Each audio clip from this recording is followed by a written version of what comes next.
Judge ಕಿತ್ತೆಸೆಯೋಕೆ ದೊಡ್ಡ ತಯಾರಿ. Parliament ಅಲ್ಲಿ ಕಾಂಗ್ರೆಸ್ ಬಿಜೆಪಿ ಜೋಡಿ. ಜಸ್ಟಿಸ್ ವರ್ಮಾಗೆ ಶುರು ಕೌಂಟ್ ಡೌನ್.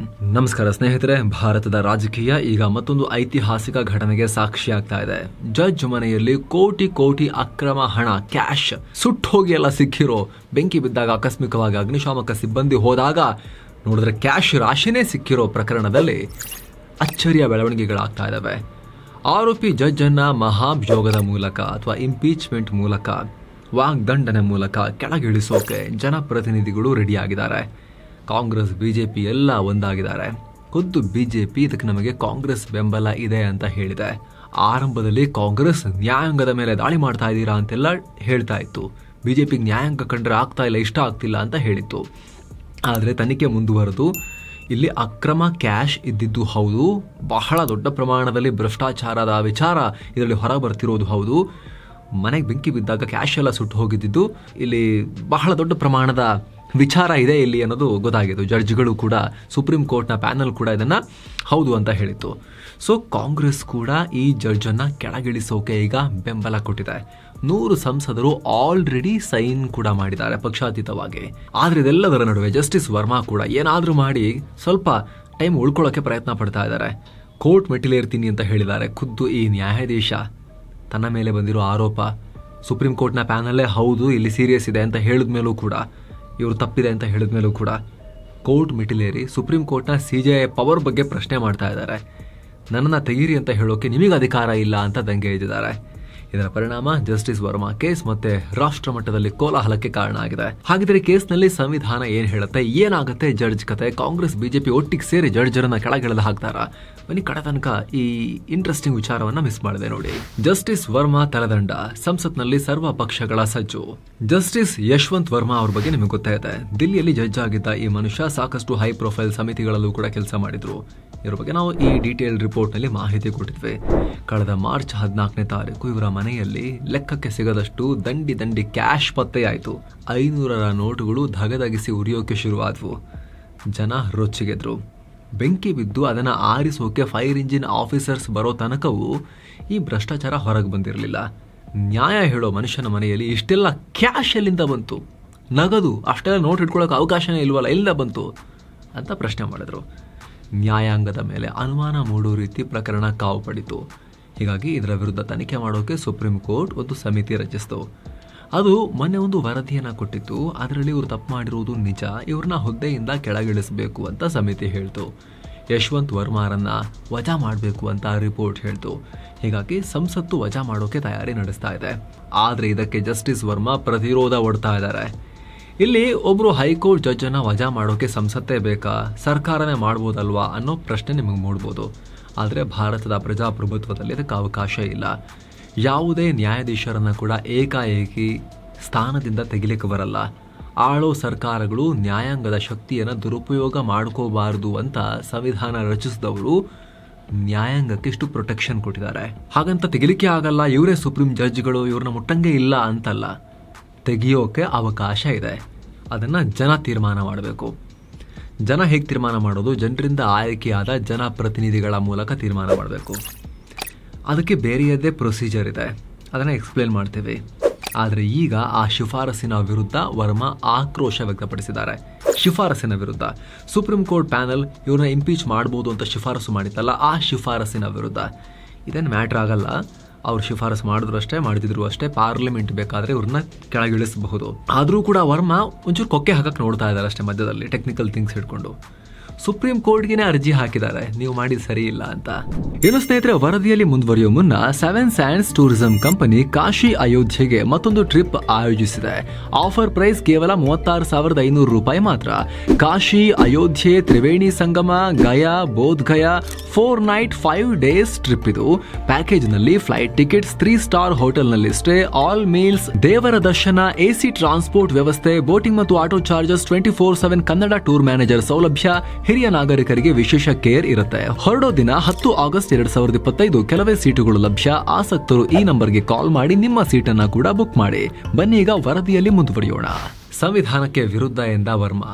ಜಸ್ಟಿಸ್ ವರ್ಮಾ ಅಕ್ರಮ ಹಣ ಇಟ್ಕೊಂಡಿದ್ರು, ಅವರದಲ್ಲಿ ತಪ್ಪಿತಸ್ಥ ಅಂತ ಸುಪ್ರೀಂ ಕೋರ್ಟ್ನ ವರದಿ ಹೇಳಿದೆ. ಇಂಪೀಚ್ಮೆಂಟ್ ಮಾಡೋಕು ಆ ಸಮಿತಿ ಅಂದ್ರೆ Haryana high court chief judge Sheel ನಾಗು, Himachal Pradesh high court judge JS ಸಂತವಾಲಿಯಾ ಹಾಗೆ ಕರ್ನಾಟಕ ಹೈಕೋರ್ಟ್ ಜಡ್ಜ್ ಅನು ಶಿವರಾಮನ್ ಇದ್ದ ಸಮಿತಿ ಇದು ಶಿಫಾರಸು ಮಾಡಿದೆ.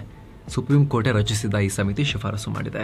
ಆದ್ರೆ ಈಗ ಈ ಮನುಷ್ಯ ವರ್ಮಾ ಏನ್ ಮಾಡಿದ್ದಾರೆ ಅಂದ್ರೆ, ಸೋ ಕಾಲ್ಡ್ ಜಡ್ಜ್ ಈ ಮೂವರು ಇಂಪೀಚ್ಮೆಂಟ್ಗೆ ಶಿಫಾರಸು ಮಾಡೋಕೆ ಇವರಿಗೆ ಏನು ಅಧಿಕಾರ ಇದೆ? ಇವ್ರಿಗೆ ಪವರ್ ಇಲ್ಲ. ಇನ್ ಹೌಸ್ ಪ್ರೊಸೀಜರ್ ಪ್ರಕಾರ ಹಂಗ್ ಮಾಡಕ್ ಬರಲ್ಲ ಅನ್ನೋದು ಇವ್ರ ವಾದ. ಈ ಇನ್ ಹೌಸ್ ಪ್ರೊಸೀಜರ್ ಅನ್ನ 1999ರಲ್ಲಿ ಸುಪ್ರೀಂ ಕೋರ್ಟ್ ಜಾರಿಗೆ ತಂದಿತ್ತು. ಜಡ್ಜ್ಗಳ ವಿರುದ್ಧ ಕಂಪ್ಲೇಂಟ್ಸ್ ಬಂದ್ರೆ ನಾರ್ಮಲ್ ಆಗಿ ತನಿಖೆ ಮಾಡಕ್ಕಾಗಲ್ಲ. ಸೊ ಜಡ್ಜ್ಗಳೇ ಅದರ ಬಗ್ಗೆ ತನಿಖೆ ಮಾಡಬೇಕು. ಹೀಗಾಗಿ ಇಂಟರ್ನಲ್ ಕಮಿಟಿ ಸಿಸ್ಟಮ್ ಜಾರಿಗೆ ತರಲಾಗಿತ್ತು. ಅವರು ಫ್ಯಾಕ್ಟ್ ಚೆಕ್ ಮಾಡಿ ಏನಾಗಿದೆ ಅಂತ ಹೇಳ್ತಾರೆ. ಆದರೆ ಸಮಿತಿ ಇಂಪೀಚ್ಮೆಂಟ್ ಮಾಡಬಹುದು ಅಂತ ಶಿಫಾರಸು ಮಾಡಿತ್ತಲ್ಲ, ಇದು ಕಾನೂನು ಬಾಹಿರ, ಸಂವಿಧಾನ ಬಾಹಿರ ಅನ್ನೋದು ವರ್ಮಾ ವಾದ. ಈ ರೀತಿ ಒಂದು ಬಾಡಿ ನ್ಯಾಯಾಧೀಶರನ್ನ ವಜಾ ಮಾಡೋಕೆ ಹೇಳೋದು ಪಾರ್ಲಿಮೆಂಟ್ ವ್ಯವಸ್ಥೆಗೆ ವಿರುದ್ಧ. ಸಂವಿಧಾನದ ಆರ್ಟಿಕಲ್ 124 ಮತ್ತು 218 ಜಡ್ಜ್ ವಜಾ ಮಾಡೋದಕ್ಕೆ ಕ್ಲಿಯರ್ ಪ್ರೊಸೀಜರ್ ಫಿಕ್ಸ್ ಮಾಡಿದೆ. ಅದು ಪಾರ್ಲಿಮೆಂಟ್ಗೆ ಬಿಟ್ಟ ವಿಚಾರ.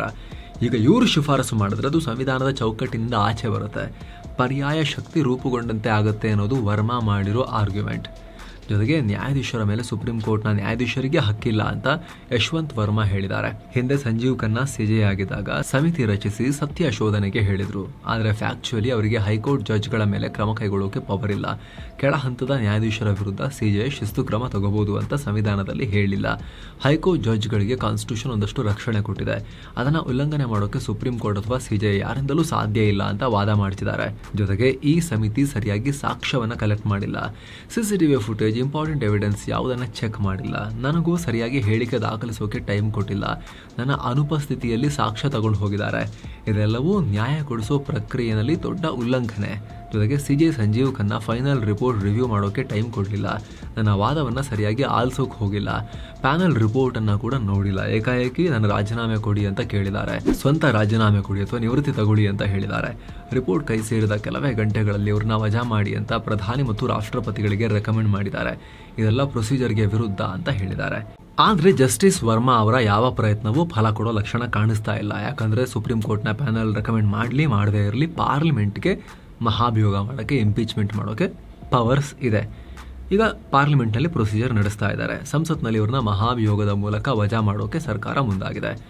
ಮಹಾಭಿಯೋಗ ಅಂದ್ರೆ ಸುಪ್ರೀಂ ಕೋರ್ಟ್ ಮತ್ತು ಹೈಕೋರ್ಟ್ ನ್ಯಾಯಾಧೀಶರ ದುರ್ನಡತೆ ಸಾಬೀತಾದ್ರೆ ಅವ್ರನ್ನ ಕರ್ತವ್ಯದಿಂದ ತೆಗೆದು ಹಾಕೋಕೆ ನಡೆಯೋ ಸಾಂವಿಧಾನಿಕ ಪ್ರಕ್ರಿಯೆ ಇಂಪೀಚ್ಮೆಂಟ್ ಅಥವಾ ಮಹಾಭಿಯೋಗ ಅಂತ ಕರೀತಾರೆ. ಇದರ ಬಗ್ಗೆ ಸಂವಿಧಾನದಲ್ಲಿ ನೇರವಾಗಿ ಮಹಾಭಿಯೋಗ ಅನ್ನೋ ಪದ ಬಳಕೆ ಮಾಡಿಲ್ಲ. ರಾಷ್ಟ್ರಪತಿಯನ್ನ ಹುದ್ದೆಯಿಂದ ಹೇಗೆ ತೆಗೆದು ಹಾಕೋಕೆ ಪ್ರೊಸೀಜರ್ ಇದೆಯೋ ಹಾಗೆ ಸಂವಿಧಾನದ ಆರ್ಟಿಕಲ್ 124ನೇ ಅಡಿಯಲ್ಲಿ ಸುಪ್ರೀಂ ಕೋರ್ಟ್ ನ್ಯಾಯಾಧೀಶರು ಮತ್ತು ಆರ್ಟಿಕಲ್ 218ರ ಅಡಿಯಲ್ಲಿ ಹೈಕೋರ್ಟ್ ನ್ಯಾಯಾಧೀಶರನ್ನ ತೆಗೆದು ಹಾಕೋ ಬಗ್ಗೆ ಉಲ್ಲೇಖ ಮಾಡಲಾಗಿದೆ.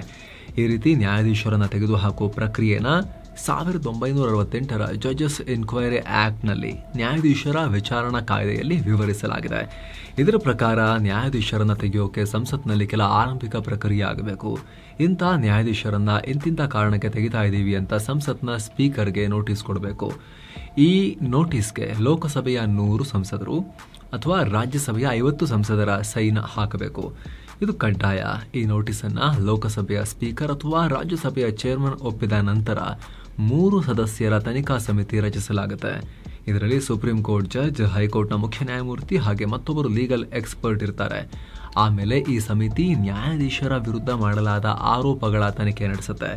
ನಂತರ ತನಿಖಾ ವರದಿಯನ್ನ ಲೋಕಸಭೆಯ ಸ್ಪೀಕರ್ ಅಥವಾ ರಾಜ್ಯಸಭೆಯ ಚೇರ್ಮನ್ಗೆ ಇಲ್ಲಾಂದ್ರೆ ಇಬ್ಬರಿಗೂ ಸಬ್ಮಿಟ್ ಮಾಡಲಾಗುತ್ತೆ. ಒಂದು ವೇಳೆ ನ್ಯಾಯಾಧೀಶರು ಅಪರಾಧ ಎಸಗಿರುವುದು ಸಾಬೀತಾದ್ರೆ ಆ ಪ್ರಸ್ತಾಪವನ್ನ ಸಂಸತ್ಗೆ ವಾಪಸ್ ತರಲಾಗುತ್ತೆ. ಈ ವಿಚಾರದ ಬಗ್ಗೆ ಡಿಬೇಟ್ ಮತ್ತು ವೋಟಿಂಗ್ ನಡೆಸಲಾಗುತ್ತೆ. ಸಂಸತ್ನ 2 ಮನೆ ಇದಕ್ಕೆ ವೋಟ್ ಹಾಕಬೇಕು. ಈ ವೋಟಿಂಗ್ ವೇಳೆ ನ್ಯಾಯಾಧೀಶರ ಮಹಾಭಿಯೋಗ ಆಗಬೇಕು ಅಂದ್ರೆ 2 ಕಂಡೀಷನ್ಸ್ ಇವೆ. ವೋಟಿಂಗ್ ಮಾಡೋ ವೇಳೆ ಉಪಸ್ಥಿತರಿದ್ದ ಸಂಸದರ ಪೈಕಿ ಕನಿಷ್ಠ 3/2 ಭಾಗದಷ್ಟು ವೋಟ್ಸ್ ಮಹಾಭಿಯೋಗದ ಪರವಾಗಿ ಬರಬೇಕು. ಮತ್ತೊಂದು ಕಂಡೀಷನ್ ಅಂದ್ರೆ ಲೋಕಸಭೆ ಅಥವಾ ರಾಜ್ಯಸಭೆಯ ಒಟ್ಟು 50% ಸಂಸದರು ಮಹಾಭಿಯೋಗ ಪರವಾಗಿ ವೋಟ್ ಮಾಡಲೇಬೇಕು. ಇವೆರಡು ಕಂಡೀಷನ್ ಅನ್ನ 2 ಮನೆಯಲ್ಲಿ ಕಟ್ಟುನಿಟ್ಟಾಗಿ ಫಾಲೋ ಮಾಡಲೇಬೇಕು. ಇಲ್ಲಾಂದ್ರೆ ಮಹಾಭಿಯೋಗ ಫೇಲ್ ಆಗುತ್ತೆ. ಇವನ್ನೆಲ್ಲ ಫಾಲೋ ಮಾಡಿ ಸಂಸತ್ನಲ್ಲಿ ಮಹಾಭಿಯೋಗ ಸಫಲವಾದರೆ ನ್ಯಾಯಾಧೀಶರನ್ನ ತೆಗೆದು ಹಾಕೋಕೆ ಕೊನೆಯದಾಗಿ ರಾಷ್ಟ್ರಪತಿ ಆದೇಶ ಪಾಸ್ ಮಾಡ್ತಾರೆ. ಇದೇ ಪ್ರಕ್ರಿಯೆ ಮಾಡೋಕೆ ಈಗ ಆಡಳಿತ ಮತ್ತು ವಿಪಕ್ಷ ಎಲ್ಲರೂ ಸಜ್ಜಾಗಿದ್ದಾರೆ. ಈ ಬಗ್ಗೆ ಮಾತನಾಡಿರೋ ಕೇಂದ್ರ ಸಂಸದೀಯ ವ್ಯವಹಾರಗಳ ಸಚಿವ ಕಿರಣ್ ರಿಜಿಜು, ನ್ಯಾಯಾಂಗದಲ್ಲಿ ಭ್ರಷ್ಟಾಚಾರ ಅನ್ನೋದು ಅತ್ಯಂತ ಸೂಕ್ಷ್ಮ ಮತ್ತು ಗಂಭೀರ ವಿಚಾರ. ನ್ಯಾಯಾಂಗ ಅನ್ನೋದು ಜನರಿಗೆ ನ್ಯಾಯ ಕೊಡೋ ಜಾಗ. ಆ ಜಾಗದಲ್ಲೇ ಭ್ರಷ್ಟಾಚಾರ ಇದ್ದರೆ ಅದು ಎಲ್ರಿಗೂ ಕಳವಳಕಾರಿ ವಿಚಾರ. ಹೀಗಾಗಿ ಯಶವಂತ್ ವರ್ಮಾ ಅವರನ್ನ ಪದಚ್ಯುತಗೊಳಿಸೋ ನಿರ್ಣಯಕ್ಕೆ ಎಲ್ಲ ರಾಜಕೀಯ ಪಕ್ಷಗಳು ಸೈನ್ ಹಾಕಬೇಕು. ಈಗ ಆಲ್ರೆಡಿ ವಿಪಕ್ಷ ಕಾಂಗ್ರೆಸ್ ಈ ವಿಚಾರದ ಗಂಭೀರತೆಯನ್ನು ಅರ್ಥ ಮಾಡಿಕೊಂಡಿದೆ. ಇದಕ್ಕೆ ಸಹಮತವನ್ನು ಕೂಡ ವ್ಯಕ್ತಪಡಿಸಿದೆ. ಈಗ ಆಲ್ರೆಡಿ 100 ಜನ ಸೈನ್ ಹಾಕಿದ್ದಾರೆ. ಸೊ ನಿರ್ಣಯ ಮಂಡಿಸೋಕೆ ಬೇಕಾಗಿರೋ ನಂಬರ್ ಸಿಕ್ಕಾಗಿದೆ. ಯಾವಾಗ ನಿರ್ಣಯ ಪಾಸ್ ಮಾಡಬೇಕು ಅನ್ನೋದನ್ನು ಕಲಾಪ ಸಮಿತಿ ನಿರ್ಧಾರ ಮಾಡುತ್ತೆ ಅನ್ನೋದೆಲ್ಲ ಮಾಹಿತಿಯನ್ನು ಅವರು ನೀಡಿದ್ದಾರೆ.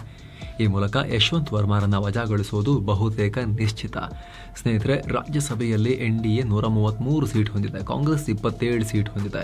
ಇವರೊಂದಿಗೆ ಕಾಂಗ್ರೆಸ್ನ ಮಿತ್ರರು 78 ಸೀಟ್ ಇದ್ದಾರೆ. ಹೀಗಾಗಿ ರಾಜ್ಯಸಭೆಯಲ್ಲಿ 3/2 ಸೀಟ್ ಸಿಗೋದು ಕಷ್ಟ ಆಗಲ್ಲ. ಲೋಕಸಭೆಯಲ್ಲಿ NDA 293 ಸೀಟು, ಕಾಂಗ್ರೆಸ್ 99 ಸೀಟ್ ಇದೆ.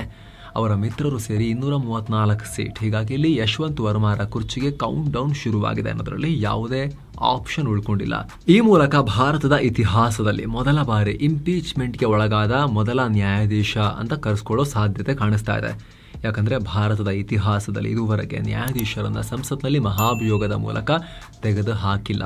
ಈ ಹಿಂದೆ 1993ರಲ್ಲಿ ಸುಪ್ರೀಂ ಕೋರ್ಟ್ ನ್ಯಾಯಾಧೀಶರಾದ ವೀರ್ ರಾಮಸ್ವಾಮಿ ಮಹಾಭಿಯೋಗದ ವಿಚಾರಣೆ ಫೇಸ್ ಮಾಡಿದ್ರು. ಆದರೆ ಅವರ ವಿರುದ್ಧ ನಿರ್ಣಯ ಲೋಕಸಭೆಯಲ್ಲಿ ಪಾಸ್ ಆಗಲಿಲ್ಲ.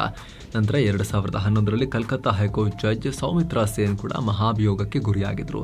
ಆದರೆ ಲೋಕಸಭೆಯಲ್ಲಿ ವೋಟಿಂಗ್ ನಡೆಯುವ ಮುಂಚೆನೇ ಅವರು ತಮ್ಮ ಕರ್ತವ್ಯಕ್ಕೆ ರಾಜೀನಾಮೆ ಕೊಟ್ಟಿದ್ರು. ಹೀಗಾಗಿ ಜಸ್ಟಿಸ್ ವರ್ಮಾ ಕೇಸಲ್ಲಿ ಏನಾಗುತ್ತೆ ಅನ್ನೋದನ್ನ ಈಗ ಬಹಳ ಕುತೂಹಲದಿಂದ ಇಡೀ ದೇಶ ನೋಡ್ತಾ ಇದೆ. ಇದರ ಬಗ್ಗೆ ನಿಮಗೆ ಏನನ್ಸುತ್ತೆ ಅದನ್ನು ಕಾಮೆಂಟ್ ಮಾಡಿ ತಿಳಿಸಿ ಸ್ನೇಹಿತರೆ. ಮತ್ತೆ ಭೇಟಿ ಆಗ್ತಿರೋಣ. ನಮಸ್ತೆ.